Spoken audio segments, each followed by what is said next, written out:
All right, morning people. Welcome back to Good Morning Hospitality. I'm Will Slickers. I'm joined by a colleague of mine here at Skift, Darren Free, who actually got to sit down with Elizabeth Mullins, the president of Evermore Orlando Resort. And it was such a great conversation. So I wanted to sit down really quick before we play this interview for all of you listeners and viewers today. But Darren, tell me, Yeah. how was the conversation with Elizabeth? Yeah, we had a great conversation. It was a lot of fun. We kind of talked about how luxury travel is evolving and it's becoming more about having the time and space to connect with people. It's all about human connection. Group travel, Evermore Orlando is built for group travel. So we talked about how that's kind of evolving and how their approach to creating moments of connection is evolving. So yeah, I think your listeners will really enjoy this. Yeah, one of the things I loved from the conversation as I was getting to be a fly on the wall was around when Elizabeth was talking about, if we can room 32 people in one of our homes, or we can have X amount of people, we should have X amount of chairs at the dining room. Then we should Yes. have a bathroom for every room. Like, it shouldn't feel like you are trapped in a small hotel room and disconnected more than not, and maybe even running over each other, because even though the space says it can hold X amount, which we all know in the short-term rental industry or the sector, as we cover on the show often, is that these attention to details when travelers are coming to a big vacation home, spending a good amount of money and a good amount of time in this destination or in the property itself, that these attention to details are crucial. Yeah, when you throw a big group together, like when I'm planning a big group trip, it's fun to plan, but it's also a little daunting. And I'm like, there's always stuff that like might slip through the cracks, or like Evermore really like takes care of all of those little moments. And I think like one of the things Elizabeth impressed on me was like the best moments aren't really the planned moments. They're the conversations, the dinners, the jokes, the unexpected moments that happen in between. 100%. And I also love that when she was telling the story of the creation of Evermore, it was during the time of the most lonely time of our history, probably, and which was during COVID, and how, that intentionality of building a destination for connectedness is so important, and that they were kind of in at a great time. And we even talked about after the recording saying like, there was a time where we talked about creating a destination was the main goal, where people used their vacation home or used the hotel as the destination itself. And she brought up a great stat. They thought more people would spend 3 days at Disney and 1 at Evermore during their trip, but it's the exact opposite for them, where it's 3 at Evermore and 1 day at Disney. So what an incredible reversal. Yeah, no, I love that. It makes me want to book a trip down there. 100%. So for the listeners that are maybe a little bit more intrigued or curious about the conversation, we're going to play it for you right here, right now on Good Morning Hospitality. Make sure to check out the links in the show notes and enjoy.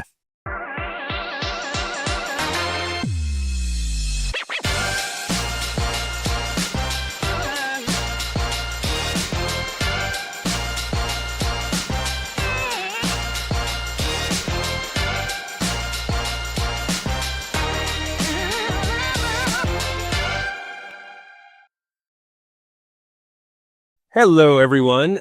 Welcome to Good Morning Hospitality. Darren Free here with Skift Studio. And I'm really excited about today's conversation. We're talking about why human connection and togetherness have become a bigger part of the conversation in hospitality, maybe even a new way to think about luxury. And joining us today is Elizabeth Mullins, the president of Evermore Orlando Resort. Evermore recently introduced a new approach that it calls relational wellness. Elizabeth, it's great to have you here. Welcome. Thank you so much. It's so good being here. I'm excited to speak with you today. Thanks. Great. Well, let's just start with the basics. When you talk about relational wellness, this idea of relational wellness, what exactly do you mean by that? And why do you think connection has become such a big part of, I guess, like, of the luxury experience in general? And so we know that wellness has grown astronomically throughout the years. And part of wellness is actually the connection or your relationships one-on-one. And quite frankly, that has become one of the most important and largest drivers in travel. You start to see it with the normal markers like multi-generational travel, group travel. All of them are growing double digits year on year. But then you get into the science of it all. And the science shapes a pretty sad story about where Americans and globally we are with loneliness. And so people are actually traveling for connection, which makes them feel better, which ultimately helps them live longer. Yeah, it's like I feel like I see that more from my friends. That they're not just saying like, "Oh, I went to Paris," or they're not just saying where they went. They're saying like, "Hey, I took my mom. We had this really great conversation, that lasted a week." Being able to sort of have that together time that you may miss in your day-to-day life. I know Skift, one of our Skift megatrends a couple of years ago, asked, "How can travel fix the world's loneliness crisis?" And I feel like Evermore is over here saying, "Hey, we have an answer for that." So can you talk a little bit more about why now is the right time for this? Yeah. And so we think we have an answer for it, and we're trying to have an answer for it because we think it's really important. And it's important to understand Evermore was built for togetherness at the beginning. So imagine Evermore is being designed during the loneliness time in modern history, which is the pandemic. And so literally everything about Evermore was designed to make connection happen. If you have 11 bedrooms and they sleep 32, we have 32 chairs around your dining room table. Things like that matter for connection. You can walk into our restaurant and get a table for 20 without having a reservation for a large party. That simply doesn't typically happen today. We have a huge slide that brings you into our huge lagoon, all built for togetherness, but the slide isn't built for one. It's built for four, which is the average size of today's family. And so you see, we were built for connection. We then started reading the stats and said, there's got to be more to this than the way we were built. It's also how we program and how we make people feel. And hopefully the takeaway of that is an experience where connection lasts and you feel better in your own personal life. And so that's what we're trying to do, is we're trying to take all the things that we were built for. We're looking at the stats and we're trying to make a better and a more together world possible. And so part of that, deepening of this concept is bringing in an expert, right? Kasley Killam. Can you tell a little bit more about, first of all, who is Kasley, and also maybe what she's added to the conversation? So as we started looking at all these markers that we saw that was evidence of the fact that we're in a loneliness crisis in humanity, we thought, we have a pretty good idea what togetherness is. So now we need some expert help on it. Just like in wellness, you needed expert help for all of the things that we do in wellness today, whether it's the spa or whether it's longevity, all of those things, we got expert help. We went the social science route because that's where we were seeing the markers. That's where we were seeing the story. And we found Kasley because Kasley is the leading social scientist on relational or social health. And she's the person that went to the World Health Organization and said, we're missing something under your wellness pillar. We're saying wellness overarchingly is very important, but we're not talking about the quality of relationships and togetherness as being part of that. And they said, you're right. And they added another segment to their overarching wellness strategy and said, social health and togetherness is a critical component for wellness overall.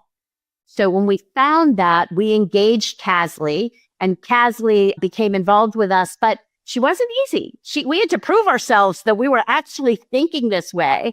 And even today, she's helping us work through not just what's physically built. She thinks we're pretty good there, but everything we program, the service we give, and what we do with our own employees, that's what she's helping us redefine. Yeah, you mentioned in one of our conversations that, one of the first things she did was challenge you on this idea of the employee experience. And, saying if this is really your purpose, it has to start before the guest arrives. So what kinds of things internally is she helping with to get you to that point? So it's interesting. So she came and she gave us an overall kind of wellness check on everything that we do in Evermore. And she asked that question. And I said, well, our whole culture is built around togetherness. And she said, but what else? And she kept challenging with what else. And so my team and I went back and we tried to solve for what else. So now from a moment a job is posted until now you're having your first interview, relational wellness is talked about, and it talked about in a way that inside our culture is about togetherness, but we provide this for the guest. Now the onboarding contains relational wellness. Now your 30-day check-in is about relational wellness. Did you make a best friend at work? Are you happy? Are you connected? How can we help you? What are other things that you want to do? How are we connected to the Evermore family? To the, now it's time for your review, you're 6 months in. How do we bring relational wellness into that? To the training, how we continuously training on relational wellness. And we went through step by step. I think there's 16 of them, and added relational wellness into each one of these steps. I had a conversation with Kasley last Thursday, and she almost got a little misty-eyed when she heard all that we had done, because she saw how deep we believe and how passionate we are on this topic. I also did my own research. And in my research, I asked specifically about hospitality. And in hospitality, I would think we're generally gregarious, outgoing people. And I would think, hey, there's no loneliness there. I was wrong. It's actually at 50%. And what everything I read said is that it's that high because hospitality people give so much of themselves at work. What we do when we create service and experiences give. And so we now have a moment of off time and we tend to retreat. And so there's nothing in it for us. We're not actually fostering our own relationships. We give to everybody else. And I thought that was fascinating. Oh, that's so interesting. As I'm hearing you talk about, when you mentioned the place for 32 people around the dining room table, I thought about the short-term rental market. I thought about vacation rentals and how that's not really an option. They may have, I don't know, they may have 5 to 10 bedrooms, but the dining room is so small that it can't seat that many people.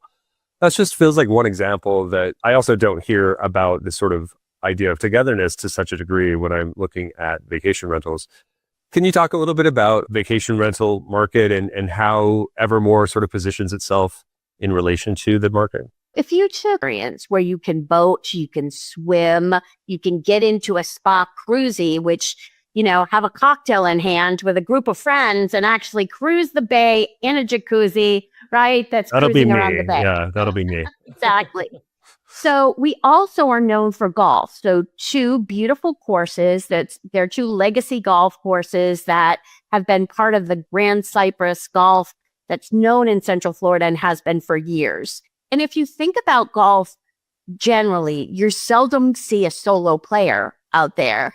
Typically, you go out with a golf group, right? And so that's part of togetherness as well. Now I'm going to imagine you're in one of our houses. And our houses are 3 stories. As I mentioned, that common area, that's right. So our kitchens cook together, make a meal. That time around the dinner table and in the kitchen together is so connective. And our kitchens are big enough for 32 of you to cook together. 2 fridges, washer and like all the things you would need to make a great meal. If you don't want to cook, our chefs will do that for you. So we have an entire chef home experience where if you think about it in a hotel, you couldn't do that in a guest room, but you can in our homes. Go up a level. And now you actually are in play zone where there's a pool table and there is arcade games and there are all those things. Walk outside. You have your own pool in all of our homes. And you also have huge Jenga games and cornhole and activities to play together. And so that's thoughtful and intentional. When you check in, we give you a puzzle to do, right? A puzzle, because people do that in groups, and a deck of cards. Is that the game you play together? I love that. And it sounds like these homes are big enough to where, when I travel with my family, I also like to have a little bit of my own time, me time and go and do my own thing. But I know the property itself is spacious enough to allow that kind of flexibility as well, right? Yeah. So the homes actually, they're lock-off rooms. And so think about the bedroom in every home is like your own hotel room. But when you open up your door, right, it's got its private bath, all of that. But when you open up your door, you are in a space where now you're connecting with your loved ones. Right. I love that. And I think it's always a balance. You need your own time, right? But when you come together, that typically your own time is not where you're making your memory. The time together is where your memories are made. Your own time is for you to get back in your own space. And then those moments in between that you didn't plan, that you're with those that you love and care for, those are the ones you'll remember forever. Yeah, no, I remember the road trips with my family and not necessarily wherever we arrived. It was all about like getting there. I want to bring this back to kind of the hospitality industry, and first of all, if you're a travel executive, you're a hospitality executive, I also want you to do this for the vacation rental executive, but what's kind of a practical takeaway if they maybe don't have the scale of Evermore, but what's one thing that they can start doing, tomorrow to kind of evaluate where they're at with the sort of relational wellness idea, or maybe take it to the next level? What can they do? I'm going to be pretty strong here and say that travel and hospitality should have an obligation to make people feel more connected, right? That's should be an obligation that we have. We happen to be built for it. But if you're not built for it, do two things right away. Number one is take a look at your employee process and make sure you've built in some form of togetherness or community, because that's really important. Think about this, that someone calls out today, and call them or text them back and just say, I'm checking on you. That might be the only call or text they receive today.